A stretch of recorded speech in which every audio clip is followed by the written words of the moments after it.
Let's all stand up. Yeah, hands up in the air. Big breath. In, out. One more time. In, out. Now touch your toes. Get loose. Guys, hold your hamstrings straight. Feel that tightness.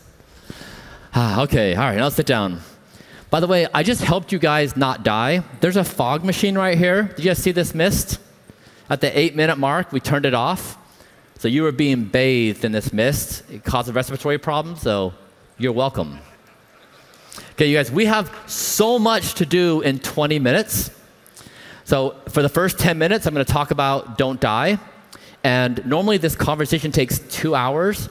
I'm going to do it in 10 minutes. So just know it's really fast. I'm going to leave you with more questions. You have answers, but it's going to be a seed planted so you know what's going on. And then the last 10 minutes, we're going to get your fucking sleep in order, okay? Because I know you're not sleeping well, and it's a bad situation, okay? Are you open to this conversation? Okay, great. By the way, who slept for 5 hours last night? Well, okay, that's bad. 6 hours? No, let's actually go down. 4 hours. 3, 2, 1. Who had 8? Good job. Okay, great. All right, good starting point. All right, here we go. 10 minutes, really fast. Yeah, okay, great. There we are. Okay, so a lot of people think about what I'm doing is about nighttime boners. It is. Men who don't have nighttime boners have a 70% chance of dying. So data leads to informing us on how not to die. But really what this is about in the larger picture is, this is from situational-awareness.ai, someone at OpenAI, where he's saying it's possible and maybe probable that AI models will be as good as the world's best AI researchers in 2027. So whether you're bullish or bearish on AI, it's moving pretty fast, maybe faster than we understand.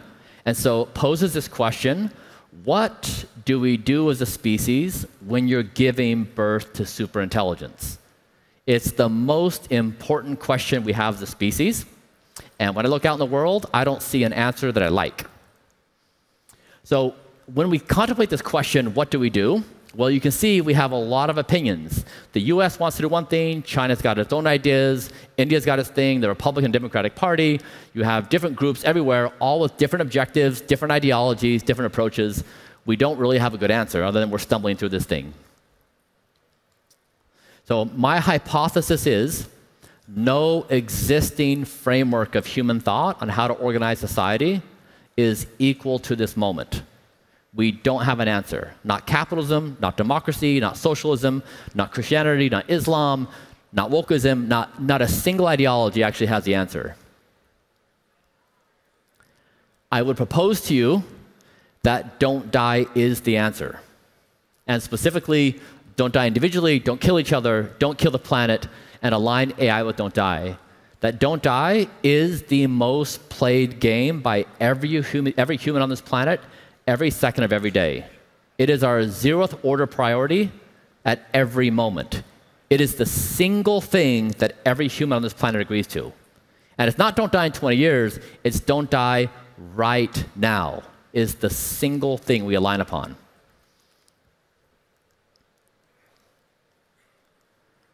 So if you think about humanity over the largest stretch of time, like what really drives societal systems? You know, Confucius was like, hey, there's harmony in relationships. And then Muhammad is like, Buddha was like, hey, life kind of sucks, we should attach ourselves. Muhammad is like, we should submit to God. Jesus was like, I am the Son of God. Adam Smith was like, actually, there's the invisible hand, there's markets. Marx was like, actually, it's class warfare. America was like, hey, we the people. Right? So they're like these big philosophical concepts that rule very large swaths of people.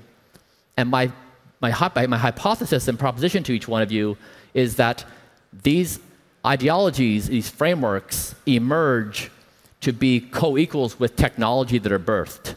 And so if you just pose the question, as we give birth to superintelligence, what would be the ideology that would actually be suitable to this moment?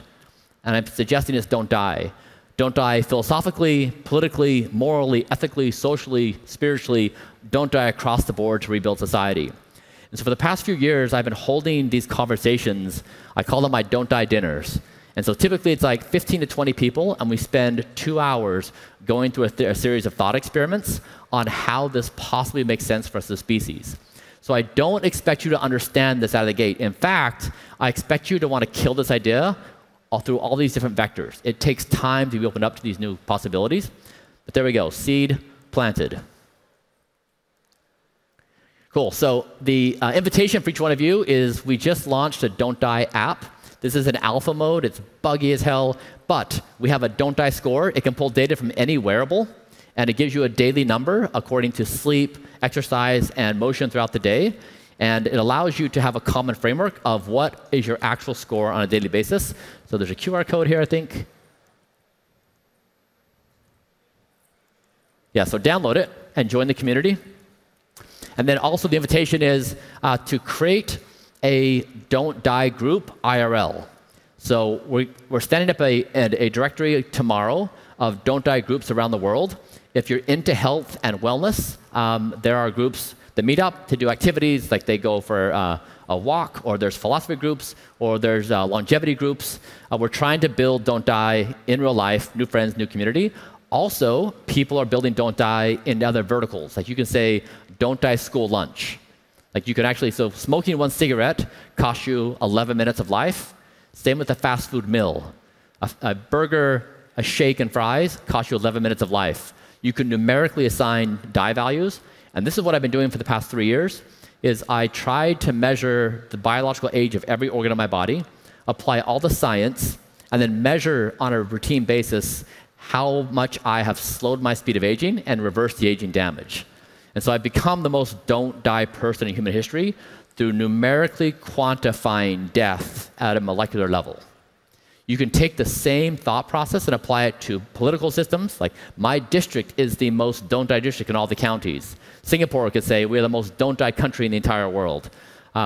You can use this framework in any aspect of life. So if you're interested in this concept, you want to build on top of it, please be part of the community. All right, that's Don't Die. We'll now move to sleep. Okay. There's 5 things I want you guys to do to optimize for sleep. And by the way, what gives me credibility to talk about this topic? I am a world champion Olympian sleeper.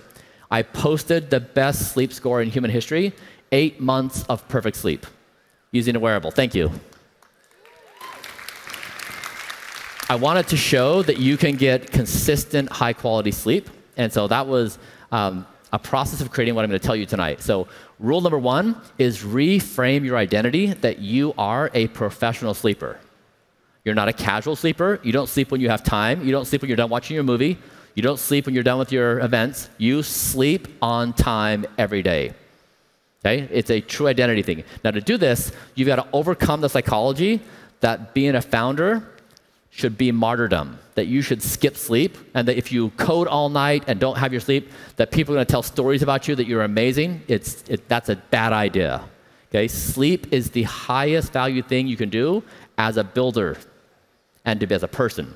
Okay? So you are a professional sleeper, have that identity. Number 2 is your last meal of the day is extremely influential in determining the quality of your sleep. So if you go to bed at 10 p.m., have your final meal of the day at 8 p.m. And then try 7, and then try 6, and then try 5 p.m., and work your way back. You'll see that the longer window you have between your last meal of the day and your bedtime, the more your body will be able to prepare yourself for sleep. So my last meal of the day is 11 a.m. Now, you don't have to do that. You can do something much more reasonable.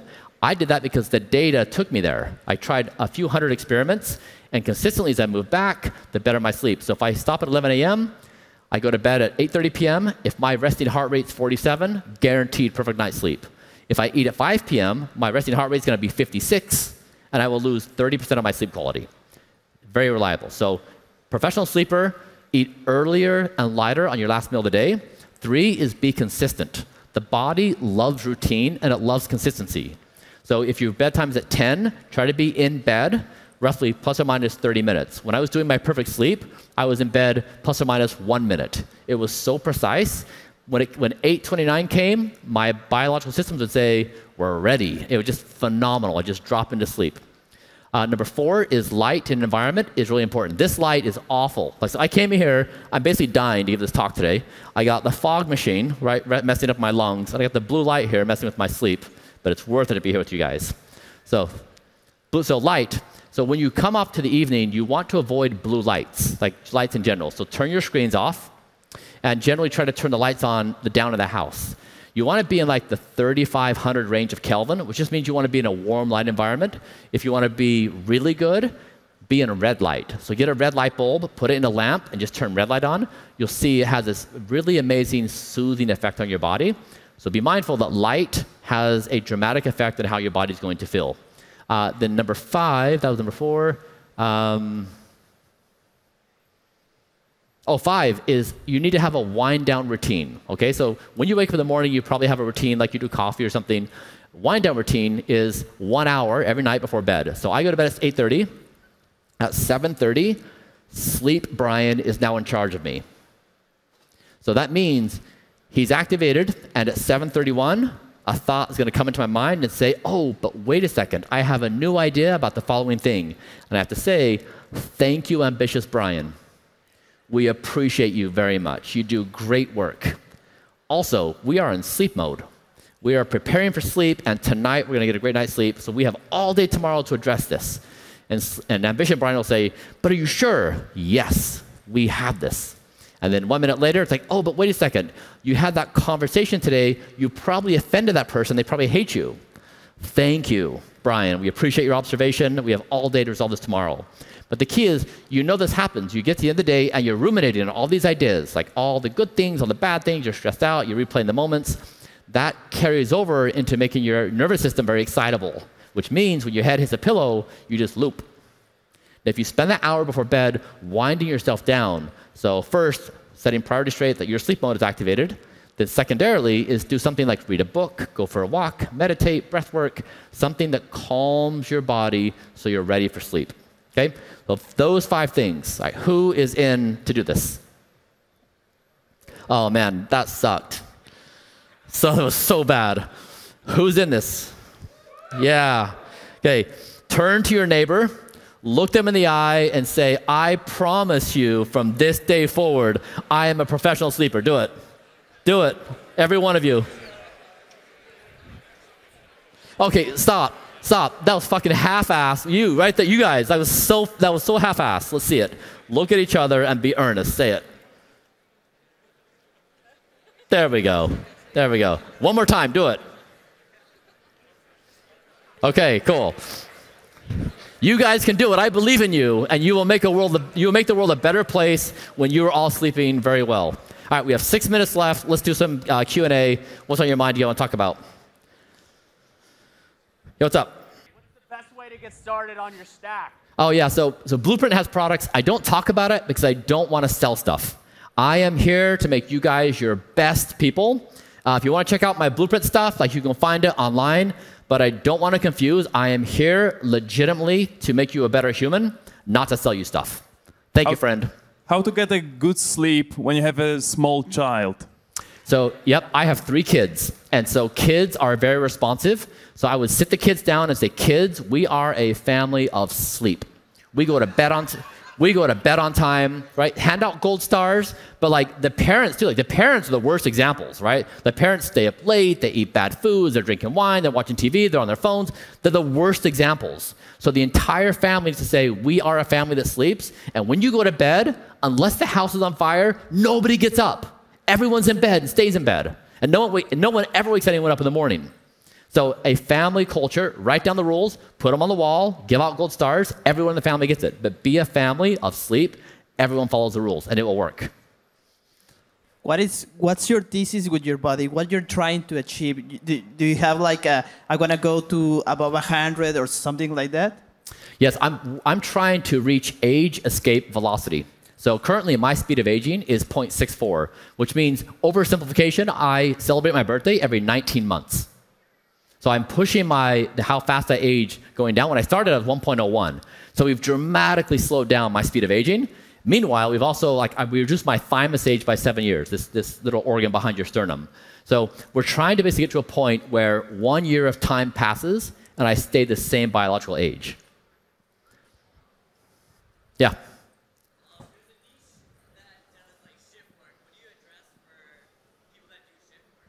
Yeah, so shift work, it's actually really, in some countries, it's classified as a class 2 carcinogen.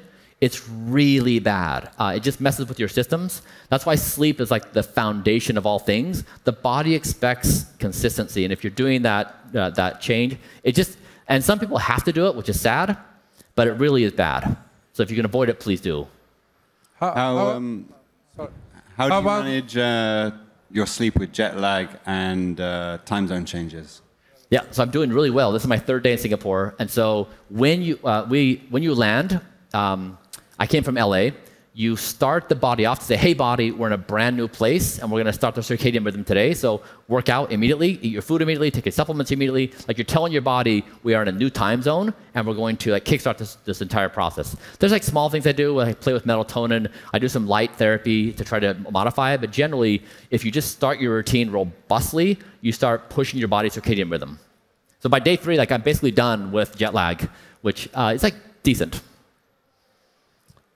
Yes. Hi. My most fun part of the day. Being here, right? Like, this is amazing. We're all together. We're celebrating life. We're alive, like building stuff. It's just like the ability to connect on things we all love. Like, I think it's, so much of society lacks a reason for like big picture stuff. Like, what are we doing? And to me, Don't Die is like the coolest endeavor ever because it's like we're going on a journey as a species into like some unknown land which we've never seen. So this is for me. Thanks. Yeah, well, someone live to 1,000 that's alive today. There's no reason why that couldn't be possible. And this is the first time in human history where an intelligent person could say that with a straight face. It's never been possible. Now, we don't know how to do it, but like we have cis-admin access to this ability to engineer atoms, molecules, organisms. Like we have the ability. Why couldn't we? Hi. You have access to so much technology and sorry, I'm over here.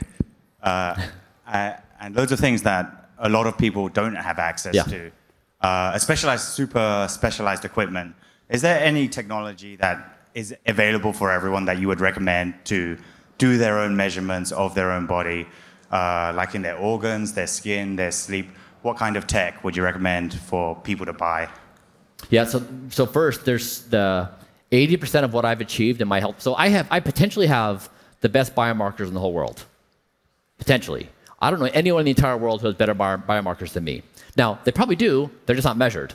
But like we've been able to achieve like absolute top 1 percentile in everything, even for like 18-year-olds.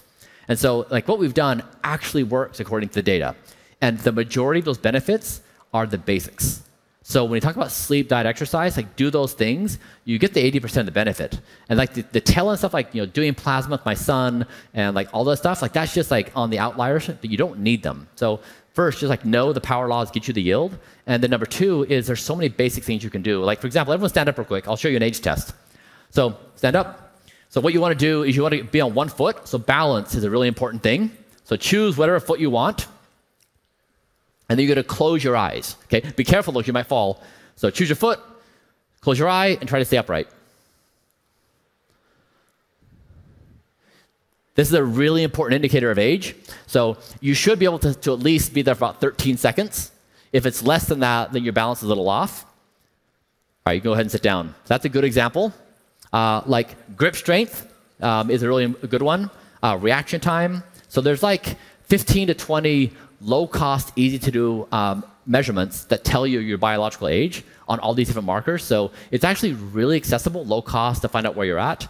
But if you don't have the balance, it's actually a big risk, a big problem. Yeah. Here. So how do you celebrate New Year's Eve? Celebrate wins? New Year's Eve. Oh, New Year's Eve. I celebrate, then I go to bed at 8:30 p.m. Do you ever get sick? When's the last time you ever had a cold? I never get sick. I got COVID, but I never get sick. Do you believe there is such thing as a morning and night people? Because I was waking up for 6 years of my life at 5 a.m. to go to high school. Yeah. And I never got used to it. So I'm wondering, do you believe there is such thing as morning people and night people? Yeah, there's definitely a chronotype. There was definitely yes. Also, there was a paper out last week that showed that people who get less than 50% of their sleep before 4 a.m. have like a 50-something% increase for type 2 diabetes. So if you're a night owl, just know it's really important to get the majority of your deep and REM before that time point, because it's not like the case that you can choose any time span. There are some consequences of changing that. And I think I'm out of time. Hi. Wait, right here. Yes. There you go. Some people genetically modify themselves, and there are companies which are trying to enable that. I'm not sure if you've done something. I've probably seen one of your videos where you probably have experimented with some. But how do we know that if we follow some process, how is it different, like when you're doing it versus you're not doing it? So I'm so sorry. Say it again. So there are companies which genetically modify, or yes. they do have these procedures where you can genetically modify themselves, yes. right? I'm not sure if you've done that, but if someone was to say that, if I do these things and it supposedly works, but they also genetically modify themselves, yeah. right? So how do you know the real difference? Is it really something which will, I mean, just following the process and not doing genetic modifications, yep. how would that work for you? Two things. One is I did my first gene therapy last year, and it dropped my speed of aging by 10%. So that was really encouraging. And it actually wasn't a change in the DNA. It just changed the expression of a certain protein. So cool that we're doing gene therapy now. That's amazing. Number two is I created this competition called the rejuvenationolympics.com, where when I started doing this stuff, all the headlines were like, this eccentric billionaire, Prometheus, Patrick Bateman, fuck, is doing this weird stuff. Right? And it was really weird because you take an athlete that sleeps really well and eats, and they're like, that's amazing. And then I do it, and they're like, that's weird as fuck. And so I was like, I need a new name for this. I was like, I'm a professional rejuvenation athlete. That's what I am. And I created a competition for a leaderboard to people so they can compete to see who has the lowest speed of aging. And so it's up right now if you want to check it out. I'm number 5 or 6 right now. I met the guy who's number 2, and guess what he does for his health? Nothing. So sometimes people are just genetically gifted. And that's what we're finding, is that this is like the story of the person who lives to 116. They're like, my secret is you drink alcohol and smoke 2 cigarettes a day. Right? People are like, oh, God damn it, I knew it. But that's not the story, right? Genetically, they're just gifted. And so we're finding these things now that there are certain people who do very well. Others have to work very, very hard to achieve the same results. So gene therapy is cool. It will basically, I think, have a great effect for all of us that are not genetically gifted to have those kinds of benefits. All right, cool. You guys, thank you so much. Yeah, last question. Yeah. I have a question about lion's mane. I'm a really huge fan. Is it okay to take it daily? And should I withdraw maybe after some time? And is it okay to slightly overdose lion's mane? Yeah, so one thing we learned in doing Blueprint is the food system is dangerously contaminated. It's so bad. And so we started testing all the stuff I was doing, all the supplements, all the food. It's so contaminated. And so we found things like green tea, for example, something pretty benign. We find very high levels of heavy metals. And so the point is, be very careful about what you consume. Where possible, try to find companies that publish their certificate of analysis adjacent to the product.